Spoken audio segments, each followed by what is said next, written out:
top ministries have been retained by the BJP, and on your screens are visuals of S. Jaishankar, the Foreign Affairs Minister, and Ashwini Vaishnav, who's retained Rail Ministry along with IT and has been given information and broadcast as well. Taking charge, they thanked Prime Minister Narendra Modi for entrusting them with these responsibilities. Our guests also continue to be with us. Vijay Kaushik ji, सरकार बन गई है, cabinet तैयार है, काम शुरू हो गया. प्रधानमंत्री ने मैसेज दिया है कि कमेंट्री कम कीजिए, बातचीत कम कीजिए, काम पर ज्यादा ध्यान दीजिए. मोदी जी को मालूम है अगर कमेंट्री करेंगे उनके मंत्री तो कहीं ना कहीं उनके डिपार्टमेंटों की सच्चाई सामने आ जाएगी. मोदी जी की हमेशा एक नीति रही है कि अगर अपने काले कारनामों को छुपाना है तो बोलना ही बंद कर दीजिए, अपने मंत्रियों को बोलने ना दीजिए, बोलिए, खुद को ब्रांड मोदी बनाइए. तो कहीं ना कहीं एक सीधी सी बात है कि Modi ji one man show बनाकर इस सरकार को चलाना चाहते हैं. अब कहां से वन मैन शो? अब आप इसको वन मैन शो कैसे कहेंगे? अब आप इसको ये मुझे लगता है अभी फिलहाल जो ऑपोजिशन की जो पॉलिसी है वो चित भी मेरी पट भी मेरी है. अगर आप नहीं बोलेंगे तो ये बात ही नहीं करते, अगर आप बात कर रहे हैं तो फिर देखिए ये तो पोल खोल देंगे. तो ये थोड़ा ऑपोजिशन को भी अब स्थिति को संभल के बोलना चाहिए. मोदी जी द्वारा सुनिए ना, मोदी जी द्वारा अपने मंत्रियों को, अपने नेताओं को ये निर्देश देना इस बात का सूचक है कि Modi ji one man show बने रहना चाहते हैं.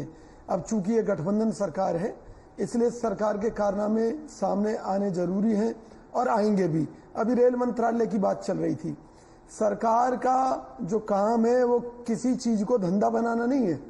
सरकार का काम है कि नो प्रॉफिट नो लॉस पर जनता के लिए बेहतर से बेहतर सुविधाएं उपलब्ध कराना है.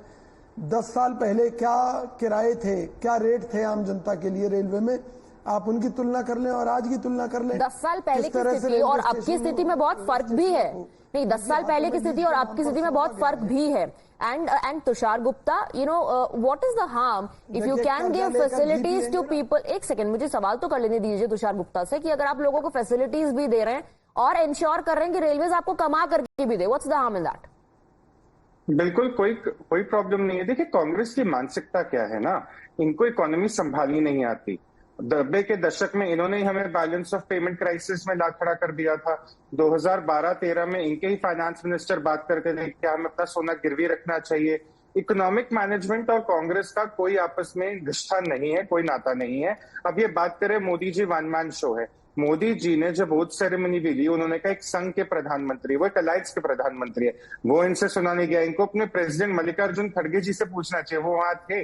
तो बात वही आ जाती है, they just want to target the prime minister without any basis. ये 10 साल पहले की स्थिति कह रहे हैं. मैं कह रहा हूँ 10 साल पहले भी देश ने आपको नकारा था, आपको नहीं चूज किया था, आपको सत्ता से बाहर किया था. 10 साल बाद भी स्थिति वही है. आज आप जितना शोर मचा लीजिए, जितना अलायंस बना लीजिए, आपकी तो 100 सीटें भी नहीं आ रही हैं.